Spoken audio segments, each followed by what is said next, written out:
ওগো আমার ভাইরা, এই দেশে এখন অন্যায় এতটাই বেড়ে গেছে।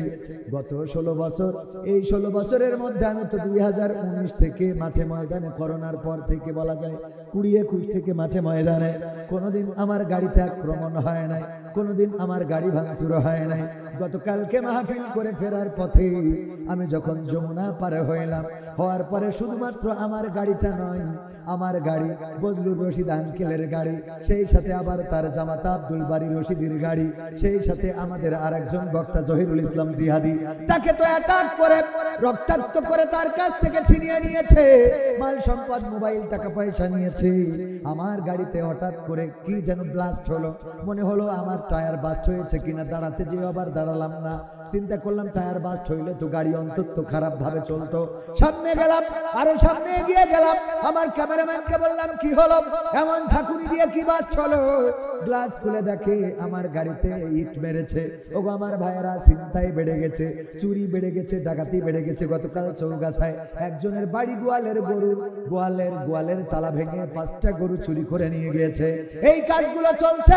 আমার গাড়িটা নষ্ট, আমার গাড়িটা নষ্ট বলতে খারাপ হয় নাই, কিন্তু কিছু কাজ বাড়িয়ে দিয়েছে। ওদের চিন্তা হলো দূর থেকে ঢিল ছুড়ে মারে, গ্লাসে লাগে, মানুষের মাথায় লাগে, কপাল ফাটে, কপাল কাটে।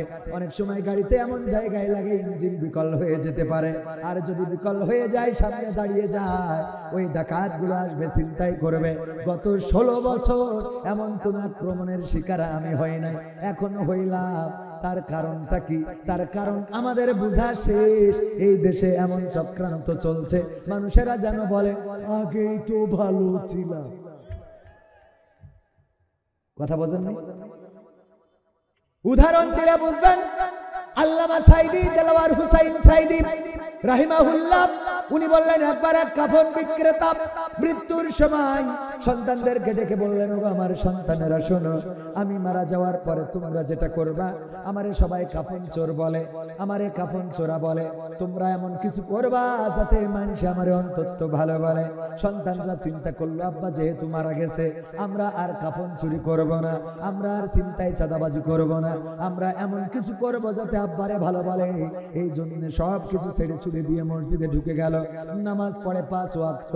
মানুষে বলে নামাজ পড়লে কি হবে, তোমরা তো কাফন চোরের ছেলে। বুঝলেন? দেখলো যে নামাজ পড়েও তো আব্বারা ভালো বলে না, সবাই কাফন চুরি বলে। তাইলে কি করা যায়? প্রতিটা নামাজের ওয়াক্তে আবার তাবারকের ব্যবস্থা করলো। যারা নামাজে আসে তাদের জন্য জিলাপি, তাদের জন্য খিচুড়ি, তাদের জন্য ছোট বাচ্চাদের জন্য চকলেট, বিস্কিট, এইভাবে দেওয়া শুরু করলো। আপেল, আঙ্গুর, বেদানা, এইগুলো যখন দেয়, নিয়ে বাড়িতে যায়, কয়েক কারা আজকে মসজিদে তাবারক দিয়েছে, কয়েক কাফন চোরের ছেলেরা দিয়েছে। কে করে দিয়েছে? কয় ওই যে কাফন চোরের ছেলেরা করে দিয়েছে। তাও আব্বারে কি করে? খারাপ বলে। ভাইয়েরা মিটিং করলো, ওগো আমার ভাইয়েরা, এরপরেও তো আব্বারে ভালো বলে না, তাইলে কি করা যায়? বললো, আমরা তাইলে আবার কাফন চুরিতে ফিরে যাই, দেখি। ভালো কাজে তো আব্বারে ভালো বললো না কেউ। কাফন চুরিতে ফিরে গেল। মানুষে কয় ওর বাপও ছিল কাফন চোর, এরাও হয়েছে কাফন চোর। তাও তো ভালো তো। এইবার সিদ্ধান্ত নিল, ভাই আমরা শুধু কাফন চুরি করব না, আমরা যেই গোরস্থান থেকে কাফনটা চুরি করব, ওই গোরস্থানের লাশটা উঠাবো, তারপরে পাশার মধ্যে একটা বাঁশ ঢুকাবো, আর ওই যে জিকর গাছা উপজেলার মোড়ে টানায় রাখবো, যে মূর্তি আছে ওখানে টানায় রাখবো। সিদ্ধান্ত মোতাবেক কাজ। ভাইয়েরা মিলে কাফন চুরি করে, আর কাফন চুরি করার সাথে আবার লাশটা উঠায়, বাঁশ একটা ভরে, আর উপজেলার বটতলায় ওই যে মূর্তি আছে ভাস্কর্য, ওইটার সাথে বাইরে টানায় রেখে দেয়। এইটা দেখার পরে লোকেরা বলল, এদের থেকে তো এদের বাপ ভালো ছিল, এদের থেকে তো ওদের বাপ ভালো ছিল। কথা কি বোঝা গেছে? এই জন্য কবির বিন সামাদের গাড়িতে হামলা, আব্দুল বারী রশিদের গাড়িতে হামলা, বজলুর রশিদ শ্রদ্ধাভাজন মুরব্বী আমাদের রাহবার, উনার গাড়িতেও হামলা। এই হামলাগুলো ইতিপূর্বে হয় নাই, এখন এই হামলাগুলো করে বুঝাইতে চাই আমরা যেন বলি, এর থেকে তো ওদের বাপ ভালো ছিল। বুঝেননি? এর থেকে তো আগে ভালো ছিলাম। ওগো আমার ভাইয়েরা, এই আগে ভালো ছিলাম, এই কথা বলানোর জন্য যে ষড়যন্ত্র হচ্ছে, এই ষড়যন্ত্র রুখে দেওয়ার দরকার আছে না নাই? এই ষড়যন্ত্র যদি রুখতে হয় এখনো প্রশাসনে কিন্তু স্বৈরাচারদের লোক রয়েছে, ফ্যাসিস্টদের লোক রয়েছে, বাছাই করতে হবে। তাদেরকে বাছাই করা ছাড়া তারা দাঁড়িয়ে দাঁড়িয়ে দেখে কিন্তু কোনো প্রতিবাদ করে না। তারা চায় এমন কিছু ঘটুক, এই জাতীয় প্রশাসনের লোক যারা আছে আমাদের টাকায় তাদের বউয়ের লিপস্টিক, আমাদের টাকায় তাদের বউয়ের ব্লাউজ সায়া শাড়ি, আমাদের ট্যাক্সের ভ্যাটের টাকায় তাদের মায়ের ঔষধের টাকা, আমাদের ট্যাক্সের ভ্যাটের টাকায় তাদের পিতার পরনের কাপড়, সব আমাদের টাকায়। আর আমাদের জনগণদের যদি নিরাপত্তা দিতে ব্যর্থ হয় তাইলে এই পুলিশ রাখার কি কোনো দরকার আছে? ষড়যন্ত্র থেমে নাই। ডক্টর ইউনূস এমন একজন সরকার, ইলন মাস্কের সাথে ওই যে মিটিং করে আমাদের নরেন্দ্র মোদী দাদা, ওই দেশে যেয়ে মিটিং করে গো, করেও সাকসেস হয় নাই। আর আমাদের ডক্টর ইউনূস ভার্চুয়ালে মিটিং করে এই দেশে মোটামুটি স্টারলিংক ইন্টারনেট, দ্রুতগতি সম্পন্ন ইন্টারনেট এই দেশে চালু করা হবে। ইলন মাস্ক শুধুমাত্র রাজি হয় নাই, বরং ডক্টর ইউনূস যে স্ট্যাটাস দিয়েছে তাতে আবার উল্টো কমেন্ট করেছে যে আমি অপেক্ষায় আছি বাংলাদেশের সাথে কাজ করার জন্য। সবাই জোরে জোরে বলেন আল্লাহু আকবার। এরকম একজন রাষ্ট্রপ্রধানের দরকার আছে না, যে শুধুমাত্র ন্যাশনাল নয় ইন্টারন্যাশনাল ভাবে কাজ করতে পারবে। যারা নির্বাচন করছেন, আমরাও চাই নির্বাচন হোক, কিন্তু এই দেশের সংস্কার দরকার আছে না নাই? 16টা বছর ফ্যাসিস্ট সরকার ছিল, আপনারা মায়ের খেয়েছেন, জেলে গিয়েছেন, রিমান্ডে গিয়েছেন, বাড়ি শুতে পারেন নাই, অসুবিধা নেই। এখন 16 মাসও আপনাদের আগাচ্ছে না কে? এত সেক্স কোনটা আসে? কথা কয় না।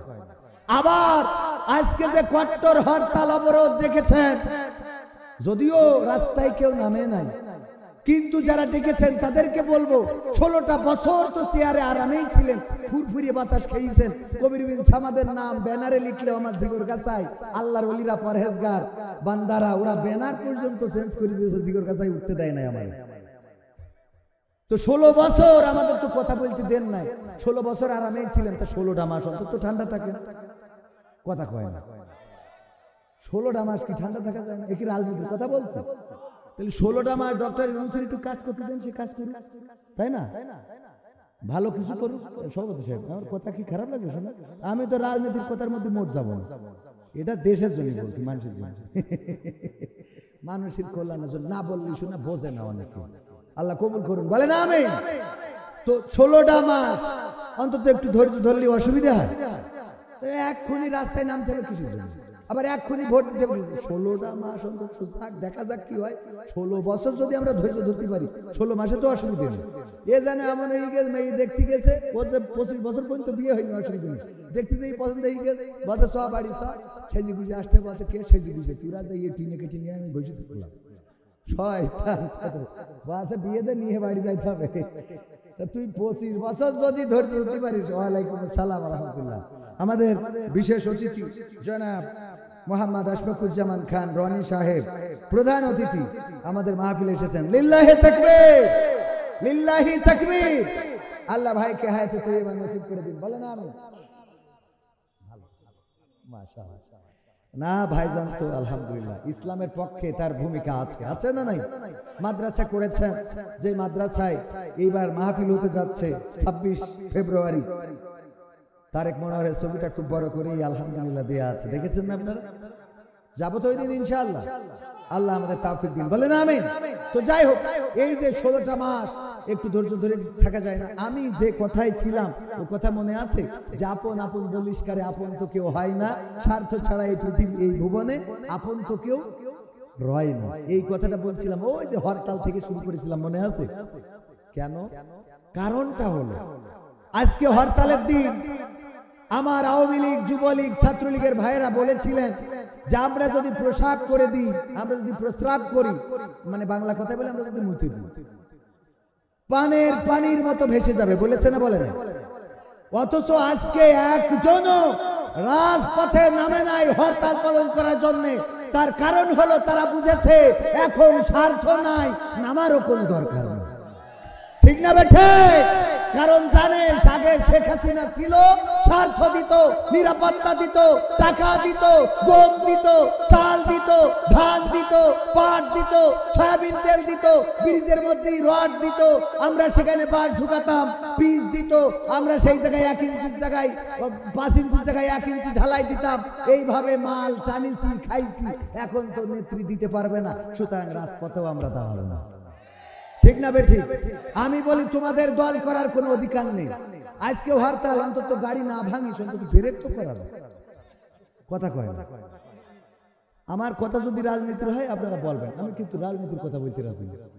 কারণ আমার কথা হলো বাস্তবতার নিরিখে। আমি যে গানটা গেয়েছি যে আপন বলে আল্লাহ বলেছেন, তোমরা যাদেরকে আপন মনে করো কেউ আপন না, এই আহাল বর্গ কেউ তোমার সাথে যাবে না, তোমার পাশে দাঁড়াবে না, তোমার চেনবে না। বিশ্বনবী বলেছে ওই দিন মা সন্তানের দেখি দৌড় দেবে, সন্তান মা দেখি বাপের দেখি দৌড় দেবে। কার কথা? তাহলে আজকে শেখ হাসিনা বেশি দূর না, খালি তার কাটার ওপাশে গেছে, তাই হরতালে দূর তোরা দাঁড়ালি নে। তাহলে ও দুনিয়ার ওপারে গেলে তো তোকে ভোট খুঁজে পাওয়া যাবে। তাহলে তোকে দল করবো কোন কনফিডেন্স নেই, আপনি বোঝেন? আপনি যদি করেন বুঝে শুনে করেন। হ্যাঁ ঠিক আছে না, আমার কথা বুঝেছেন কি? আবার আমার যে নেতাগুলোর ইক্তেদায়ী তো ভেজাল ইমাম, আমরা ভেজাল ইমাম মানে ইক্তেদায়ী তো বেহেজাল ইমাম আমরা বলেছি, এই ইমামগুলো কত বড় স্বার্থপর, আমাকে রাজপথে ফেলাই ঠিক চলে গেছে। কথা কয় না, আমাদের সান্ত্বনা দিল, পালাবো না পালাবো না। আবার তারা চলে গেল রাজপথে। এমনকি আমরা সাংবাদিকদের রিপোর্ট হলো যে শেখ হাসিনা এবং সংসদ সদস্যরা চলে যাওয়ার পরেও অনেক নিবেদিত প্রাণ আওয়ামী লীগের কর্মীরা রাজপথে প্রতিবাদ প্রতিহত করার চেষ্টা করেছে। ওরা তখন পর্যন্ত জানে না যে মাল চলে গেছে, বোঝেননি? তাহলে এই কর্মীগুলো যে রাজপথে ফেলাইছে, আজকে জেল হামলা মামলা, আমি তো এগুলোর বিরোধী ভাই। এ আছে না না, ঘরে শুতে পাচ্ছে না, বাড়িতে ঘুমাতে পাচ্ছে না। ধরি এই যে ডেভিল অপারেশন ডেভিল হান্ট শুরু হয়েছে, এটা হওয়ার পরে আমার ইউনিয়নেও কত মানুষ সরল সুজা আওয়ামী লীগ আল্লাহর ওলি পীর পরেশগার এটা ঘরে ঘুমাইতে পারছে না। আমি তো এটার বিরোধী ভাই। আমি কেন বিরোধী? কারণ নিরপরাধ মানুষ ঘরে ঘুমাতে পারবে না, তা হবে না। কথা কয় না। অপরাধী যারা তাদের ধরে কাঠি খোলেন, কোনো অসুবিধা নেই, কিন্তু নিরপরাধীদের হয়রানি করা যাবে, করা যাবে। তবে এটা সত্য যে এই বাংলাদেশে প্রেক্ষাপট চেঞ্জ হওয়ার পরে আওয়ামী লীগ যা ধারণা করেছিল তার ধারের কাছেও কিন্তু যায়নি। ঠিক না বেঠিক? আমি বলবো যে এর ধারের কাছে না, আরো অনেক কিছুই হবে না যদি আপনারা শান্ত থাকেন। নেত্রী যদি ভাষণটা না দিত, অনলাইনে যদি মিটিংটা না করতো, তাইলে আজকে বঙ্গবন্ধুর স্মৃতি বিজড়িত বাড়িটা আমাদের হারাতে হতো না। ঠিক না বেঠিক? কারণ মাঝে মাঝে গায়ে গু লাগলে কাদা মাখতে হয়। গায়ে যদি গু লাগে তাহলে কি করতে হয়? কাদা মাখতে হয়, যাতে করে অন্তত দুর্গন্ধটা ঢেকে যায়, বোঝেন? তাহলে আমাদের যেহেতু হাতে কিছু রক্ত আছে, পিলখানার রক্ত, ছাত্র জনতার রক্ত, আলেম ওলামার রক্ত, তাওহীদি জনতার রক্ত, তারপরে নির্যাতন, খুন গুম অপহরণ, এগুলো আছে না নাই? আছে। যেহেতু এত কিছু করেছি, অন্তত কিছুদিন চুপ থাকি, থেকে দরকার হলে এখন নারায়ে তাকবীর স্লোগান দেবে, নারায়ে তাকবীর, আল্লাহু আকবার, বাংলাদেশ বাংলাদেশ জিন্দাবাদ। বিএনপি সমাবেশে এই বছর জয় বাংলা বলে না? ঠিক বললাম কিনা আপনি কোন? আমি বলবো নাই করেন যে মিছে কথা বলে। এই ঠিক না বেঠিক? তুই ওখানে যেয়ে অন্তত বাংলাদেশ জিন্দাবাদ কর, ওখানে যেয়ে বাসা জয় বাংলা, আমার ভুল হয়ে গেছে, বাংলাদেশ জিন্দাবাদ। তাহলে সহ্য না করি পারা যায়? আল্লাহ কবুল করুন, বলেন আমিন। তাহলে কি শুরু করবো? এগুলো আমার ভূমিকার কিছু কথা স্মরণ। ও আর একটা কথা ভূমিকায় বলে রাখি আপনাদের সচেতন করার জন্য। গত 2 দিন আমি মাহফিল পরিচালনায় ছিলাম। যদিও আমার মাহফিল ছিল দুটো, একটা চাঁদপুরে একটা সাতক্ষীরায়, দুটো মাহফিলে যাওয়ার সুযোগ হয় নাই। 8 দিন ফাউন্ডেশনের মাহফিল টাঙ্গাইলে, আমার স্যারের শ্বশুরদের গ্রামে, টাঙ্গাইল, গোপালপুর, দুবাই। তো এই 2 দিন পরিচালনায় প্রথম দিন আল্লামা মামুনুল হক ছিলেন, দ্বিতীয় দিন বজলুর রশিদ আঙ্কেল এবং মুহতারাম রফিকুল ইসলাম মাদানী ছিলেন। গতকালকে মাহফিলে আসার সময় আমার স্যার আকিজ, মরহুম আকিজ রাহিমাহুল্লাহর বড় সন্তান শেখ ডাক্তার মহিউদ্দিন হাফিজাহুল্লাহ, উনার পকেট থেকে উনার ফোনটা চুরি মারি। স্টেজে ওয়াজ হচ্ছে, চোর চুরি করলে হাত কেটে দাও, আর আকিজ কোম্পানির বড় ছেলের পকেট থেকে চোরের মোবাইল নিয়েছে। চিন্তা করা যায় আমরা ওয়াজ করে দেশ পরিবর্তন করতে পারবো? সম্ভব? ওয়াজ হচ্ছে যে চোর চুরি করলে হাত কাটার বিধান, আর পরকালে যা আছে তা তো আছে। এর মধ্যে আকিজ কোম্পানির বড় ছেলে ডাক্তার শেখ মহিউদ্দিন স্যারের পকেট থেকে ফোন উঠিয়ে নিয়েছে। এমনকি ওই মাহফিলের আয়োজনে ছিলেন আদ্দিন ফাউন্ডেশন, এত বড় একটা মাহফিল আয়োজন করলেন, মানুষ এত অকৃতজ্ঞ, এত বড় নেমো খারাপ যে ওখান থেকে পকেট থেকে মোবাইলটা চুরি করে নিয়েছে। আবার আকিজের মেজে ছেলে জনাব ডাক্তার শেখ মহিউদ্দিন রাহিমাহুল্লাহ উনি ইন্তেকাল করেছেন, উনার জানাজায় আমি দাঁড়ানো, আমার পাশে স্যার দাঁড়ানো, তার পাশে আমি রামজা দাঁড়ানো, আমার পকেট থেকে আল্লাহর ওলি জানাজায় এসে ফোন। কোন জামানায় আমরা আসলাম? এইগুলো কি ওয়াজ দিয়ে ভালো করা যাবে? ওয়াজ দিয়ে ভালো করা যাবে? এইগুলো ভালো করার জন্য কি লাগবে? আল্লাহর কোরআনের আইন। এই কোরআনের আইন, চোর যদি চুরি করে হাত কেটে দাও ঘেসান করে। দেখবেন যে 2-5টার কাটার পরে চোর চুরি করা তো দূরের কথা, ও মোটামুটি মানে অন্য যাই করি ভিক্ষি করি খালু অন্তত চুরি করবে, ঠিক না বে ঠিক? এই জন্য কোরআনের আইনের দরকার আছে না নাই? রাজপথে দেখেছি মোটর সাইকেলে যাচ্ছে বাইকে জোরে চালানোকে কেন্দ্র করে, অথবা মানে খারাপ ভাবে চালানোকে কেন্দ্র করে রিকশার সাথে ধাক্কা লেগেছে বা কোনো কিছু ঘটেছে, এটাতে বাধা দেওয়ার কারণে এই কিশোর গ্যাংয়ের সদস্যরা ওই দারামদা না কি দা কয়, আমি তো এসব দা চিনিও না, এই দিয়ে কুপাকুপি শুরু করেছে। স্ত্রীকে ঢাল হিসাবে ব্যবহার করলো, সামনে স্ত্রীকে দিয়ে স্বামী আত্মরক্ষা করেছে। আবার নারীরাও দেখে যে স্বামীকে পিছনে রেখে সামনে বুক পেতে দিয়েছে, মারো আমাকে, মারো আমার স্বামীকে না, অথচ স্ত্রীর সাথে খারাপ ব্যবহার করে মানুষ আছে না? যে স্ত্রী যখন কোপ দিচ্ছে সজোরে, স্ত্রী স্বামীকে পিছনে রেখে সামনে যে আমি মারা যাই কিন্তু স্বামী নিরাপদে থাক। তবে সব স্ত্রী এত আল্লাহর ওলি না, 2-1টা আছে আবার চিন্তা করে যে আমি যেহেতু ওর সাথে দৌড় দেবো তাই এর কি করি লাইন শেষ করা যায়, দুনিয়া থেকে ও তেজ মেরি থুয়ে তারপর হাঁটা দেয়, ঠিক না বে ঠিক? আছে না এরকম? আলহামদুলিল্লাহ আপনি তো বেঁচে গেছেন, যাক শুকরিয়া। এরকম আছে না নাই? ভাইরা আমার, আমি ধন্যবাদ জ্ঞাপন করছি ওই এলাকার জনগণের যারা এই দুইজনকে ধরে গণধুলাই দিয়েছে। শুধু গণধুলাই নাই, কার্যকরী বিচার দরকার। আমাদের মাথায় রাখতে হবে অন্যায় যেখানে প্রতিবাদ সেখানে আইন হাতে তুলে নিতে নিষেধ করব, কিন্তু দেয়ালে যদি পিঠ থেকে যায় তাইলে আইন হাতে নেওয়া ছাড়া রাস্তা না। মনে থাকবে আপনাদের? পুলিশকে ফোন দিচ্ছেন, পুলিশ আসছে না, কারণ ওরাও চায় যে যেন বলে আগেই তো ভালো ছিল, বোঝেননি তো? তখন আপনি আইনের ভরসায় বসে থাকবেন, তাহলে তো হায়াত শেষ, কথা কয় না। এই জন্য তখন আইন হাতের মধ্যে বাকারি দরকার আছে না নাই? মনে থাকবে ইনশাআল্লাহ। শরণপুর পশ্চিমপাড়া 1 নম্বর জামে মসজিদ ও এলাকাবাসীর উদ্যোগে ৭ম বার্ষিক ঐতিহাসিক তাফসীরুল কোরআন মাহফিলের শ্রদ্ধাভাজন সভাপতি জনাব মোহাম্মদ আবু বকর সিদ্দিক হাফিজাহুল্লাহ, বিশিষ্ট ব্যবসায়ী ও সমাজসেবক এবং উপদেষ্টা অত্র মসজিদ, উনি ঢাকাতেই থাকেন এবং আলহামদুলিল্লাহ আল্লাহ রাব্বুল আলামিন ওনাকে সামাজিক সম্মান দান করেছেন। আল্লাহ যেন এই সম্মানকে আরো বাড়িয়ে দেন, বলেন আমিন। এছাড়া আজকে উপস্থিত আছেন প্রধান অতিথি জনাব মোহাম্মদ আশফাকুজ্জামান খান রনি, আরো অনেক সম্মানিত বিশেষ অতিথি রয়েছেন। এসেছিলেন আমার শ্রদ্ধাভাজন পিতৃতুল্য ওস্তাদ জি অ্যাডভোকেট গাজী এনামুল হক, যিনি অ্যাডভোকেট সুপ্রিম কোর্ট ঢাকা এবং আমাদের যশোরে প্র্যাকটিস করেন। আল্লাহ রাব্বুল আলামিন আমাদের মুহতারামকে হায়াতে তাইয়্যিবা নসিব করে দিন, বলেন আমিন। আলোচনা করবেন আমাদের প্রিয় ভাই আব্দুল হাই মোহাম্মদ সাইফুল্লাহ হাফিজাহুল্লাহ। এছাড়া আরো অনেকে আলোচনা করেছেন। আমার সামনে বিশিষ্ট দিনদার ইমানদার মুসলমান ভাই বাবাজিরা, পর্দার অন্তরালে মা এবং বোনেরা, সবাইকে আনুষ্ঠানিকভাবে সালাম জানাচ্ছি, আসসালামু আলাইকুম ওয়া রাহমাতুল্লাহ।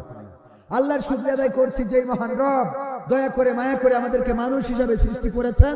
আজকের এই মাহফিলে সকল ব্যস্ততা থেকে আসার বসার তৌফিক দান করেছেন, সেই মহান মনিবের শুকরিয়া আদায় করে পড়ছি আলহামদুলিল্লাহ। আলহামদুলিল্লাহ যেভাবে পড়লেন মনে হলো আপনারা আল্লাহর পরে সন্তুষ্ট না।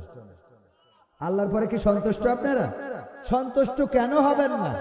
পা থেকে মাথা পর্যন্ত কত নিয়ামত আল্লাহ দিয়েছেন। আল্লাহ যদি এই দাড়িটা না দিতেন তাইলে আমি ওয়াজ নামক ব্যবসাটা করতে পারতাম না, কথা কয় না? এই দাড়িটা না থাকলে বলতো যার দাড়ি নেই ওর ওয়াজ করা বাকি, তাই না বলে? এই দাড়িটা আল্লাহ আমার কি বাচ্চা খেলাতে দেশ না একটু বড় হওয়ার পরে দেশ? আল্লাহ নিয়ামত অনেকের নেই, এরা বাঁচে না। আল্লাহ দাড়িটা দিয়েছেন, চোখ দিয়েছেন দেখার জন্য। আজকে ওনার যদি চোখ না থাকতো, এখানে অতিথি করা হয়েছে, জীবনে দেখেছেন কোন কানার অতিথি করি? কোন কানার সভাপতি বানাইছে? বরং কানার কয়ে তুই এখানে কেন, ওই পাশে দিয়ে দাও, থাল একটা নিয়ে দেখবেন মাহফিলে সবাই আসে, কানা থাল একটা নিয়ে আল্লাহ আল্লাহ আল্লাহ আছে না? না, তাহলে আল্লাহ আপনারে যে অন্তত মাহফিলে চোখ দিয়ে বলি তো এসে বসেছেন, তা নাহলে রাস্তায় থাল নিয়ে পা টান টান করে বসে। তো সেই আল্লাহর শুকরিয়া আদায় করতে এতটাই কষ্ট লাগে, বলেন আলহামদুলিল্লাহ। আমি উদাহরণ দিতে গিয়ে বলি মাঝে মাঝে যে আল্লাহ যদি এমন কোন প্রাণী বানাইতেন, যেমন ধরেন যে সাপ, সাপ যদি বানাইতেন, যেই সাপ জীবনে কোনোদিন মানুষের কামড়ায় নাই, মানুষের অনিষ্ট করে নাই, বরং অন্য সাপদেরকে বুঝায় যে দেখ মানুষের জন্য কামড়াইস না, তোদের বিষ বলো খুবই ভয়ঙ্কর, এই কামড়ালি ওই বিষ মাথায় উঠে মরে যায়, এ করিস না। এই সাপটাও যদি কোনোভাবে পথ ভুলে বের হয়, এই গ্রামে এমন আল্লাহর ওলি কিরা আছেন বলেন তো যে সাপের মারবেন? কথা কয় ইমানদার, সবচেয়ে আল্লাহওয়ালা, যে সবচেয়ে ভালো জিকির করে, পরহেজগার, সেই সাপটাও যদি দিনের বেলায় বের হয় তাও পিটাবেন, ওর অপরাধ। কথা কয় না, ওর অপরাধ হইলো সাপ। তাহলে আল্লাহ সাপ যদি বানাইতো, তাহলে বারণ খেয়ে মরা তো লাগতো, মরার পর আবার বলতো যে হাওয়া খেয়ে বেশি একবার আগুনি পুরা, দুনিয়ার পরেও জাহাজ জানা, ঠিক না বেঠিক? আল্লাহ চাইলে সাপ বানাইতে পারতো না। শিয়াল, আমি বলি দেখেন শিয়াল, সব শিয়ালে কি মুরগি ধরি খায়? আবার সবার কি মুরগি আছে? সভাপতি ঢাকায় থাকে, ও মুরগি পোষবে কি? অথচ গ্রামে এই যে হঠাৎ তোমার সামনে একটা শিয়াল যাচ্ছে, মাজায় গামছা বেঁধে দিত, হ্যাঁ একানি ধরি মুরগি, তুই তো মুরগি পুষিস না, তোর মালিকা। কথা কয়, যার মুরগি আছে সে না হয় তারটা ধরে খাবে, এই ভয়তে মেরেছে। আমাদের সভাপতির তো মুরগি নেই, তার লোকে ওই যে শিয়াল। তাহলে আল্লাহ আমাদের যদি শিয়াল বানাইতো, বিনা কারণে ইট খাওয়া লাগতো। আবার দেখেন আমি চিন্তা করি আল্লাহ এদের কি সফটওয়্যার লোড করে দিয়েছে, সুন্দর করে ইনস্টল করে দিয়েছে, তোরা খবরদার জন্য দিনের আলোতে বেরোবি না। বাচ্চা শিয়াল আমি এত খুঁজি, আমার সফরসঙ্গীরাও জানে যে আমার একটা শিয়াল পুষার খুব শখ।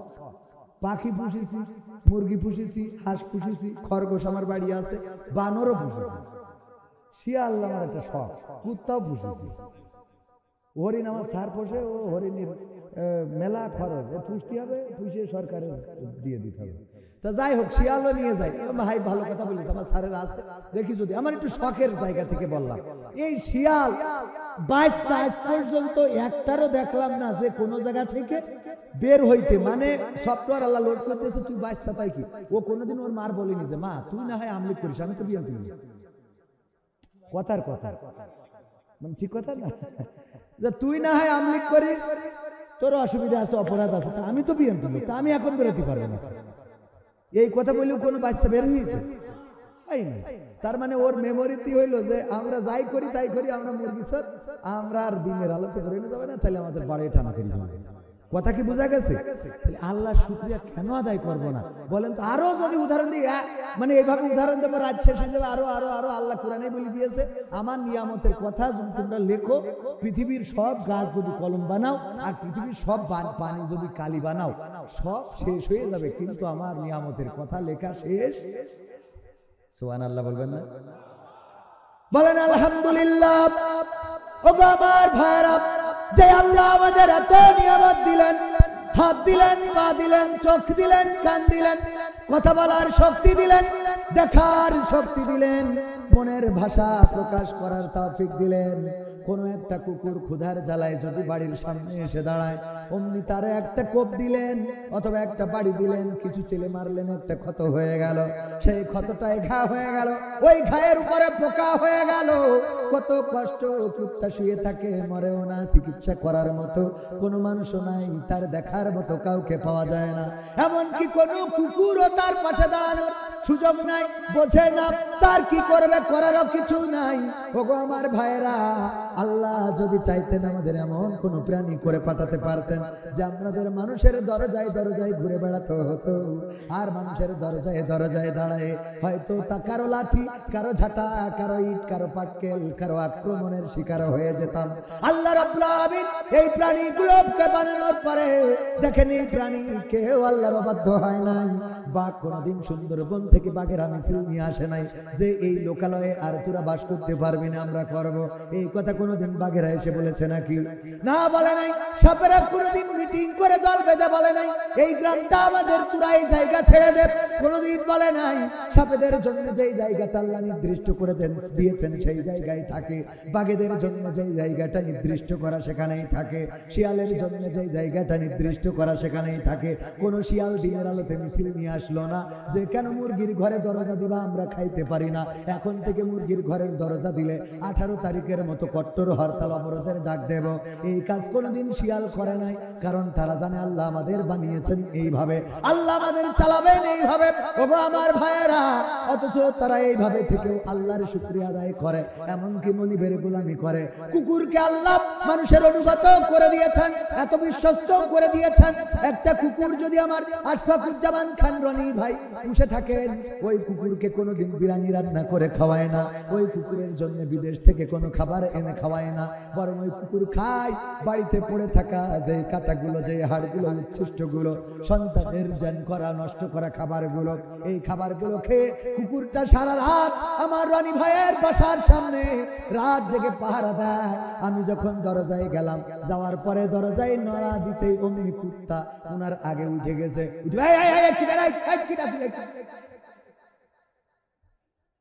ঠিক না বেঠিক? উনি এখনো চেতন পায় নাই, কুত্তা চেতন পেয়ে গিয়েছে। এই কে তুই, কেন এসেছিস, কিসের জন্য এসেছিস, তোর এখানে আসার সাহস দিয়েছিস কিনা, এই রাত্রে তোর কাজ কি, তুই আগে বিএনপির লোক না আওয়ামী লীগের সেইটা কর। মানে ওর ভাষায় ওইটাই বলে, কোন দলের লোক আগে। যদি আমি কিছু না বলে আবার দরজায় টুকা দিতে থাকি অথবা ঢুকার চেষ্টা করি, কুত্তা আমার দিকে এগিয়ে আসবে না, আসবে না। মালিক যখন ডাক শুনলো, আশফাকুজ্জামান খান রনি উঠে চলে আসলো, না জানি বাড়ি থেকে এসেছে। আসার পরে যদি দেখে কবির বিন সামাদ, আচ্ছা ঠিক আছে, বিএনপি জামাত এখন তো ফাইট চলছে ভালোই, তো চললো, অসুবিধা নেই, আমাদের সাথে ভালো সম্পর্কটা ভালো, এই জন্য কবির বিন সামাদ জামাতের লোক হলেও অসুবিধা নেই। আস্তে করে কুকুর, এই কুকুর একটা ধমকের পরে আর একটা বারের জন্য আমার সাথে খারাপ আচরণ করবে। শুধু একটা ধমকে খারাপ আচরণ বন্ধ হয় না, আরো কিছু হয়। সেটা কি জানেন? ওই কুকুরটা খালি কাছুমাছু করতে থাকে, লেজ পাছার মধ্যে নিয়ে আস্তে করে বলে আমার ভুল হয়ে গে, আমার ভুল হয়ে গে, বলে না, বলে না, আমার ভুল। যতক্ষণ পর্যন্ত মালিক স্বাভাবিক ভাবে না আসে ততক্ষণ পর্যন্ত ওর অপরাধ বোধ কাজ করতে থাকে যে আমার মালিক আমি ভুল করে ফেলেছি, রং নাম্বারে ডাইল মারা হয়ে গেছে। ঠিক না বেঠে? ওগো আমার ভাইরা, এই কুকুরটা উচ্ছিষ্ট খেয়ে কতটা অনুগত। আবার যদি রনি ভাই উঠার পরে দেখে না আমার পরিচিত কেউ না, এমন কেউ এসেছে আমার বাড়ি চুরি করার জন্য, অমনি লাঠি যদি একটা হাতে নেয়, কুকুর আগে যায় না রনি ভাই আগে যায়? কুকুরটা আগে চলে যায়। ওই মানুষটা যদি জঙ্গলের মধ্যে ঢুকে যায়, রনি ভাই না ঢুকলেও কুকুরটা জঙ্গলের মধ্যে পর্যন্ত চলে যায়।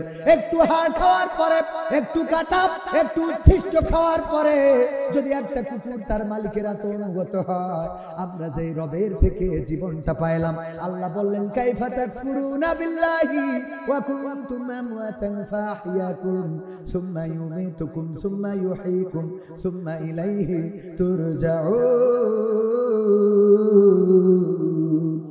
আমার আল্লাহ বললেন, ওগো আমার বান্দারা, কেমন করে তোমরা আমাকে ভুলে গেলে, আমাকে অস্বীকার কেমন করে করো, অথচ তোমরা ছিলে মৃত, তোমাদের কোনো জীবন ছিল না, তোমাদের কোনো আকার ছিল না, আকৃতি ছিল না। আমি আল্লাহ তোমাদের জীবন দিলাম, আকার দিলাম, আকৃতি দিলাম। আবার একদিন আমি তোমাদের মৃত্যু ঘটাবো, আবার একদিন আমি তোমাদের পুনরুজ্জীবিত করব। বেলা শেষে ফিরে যাওয়া লাগবে কার কাছে? কার কাছে? যে আল্লাহ আমাদের জীবন ছিল না, 1900 সালে জন্মগ্রহণ করেছেন এমন একজন কি এখানে আছেন?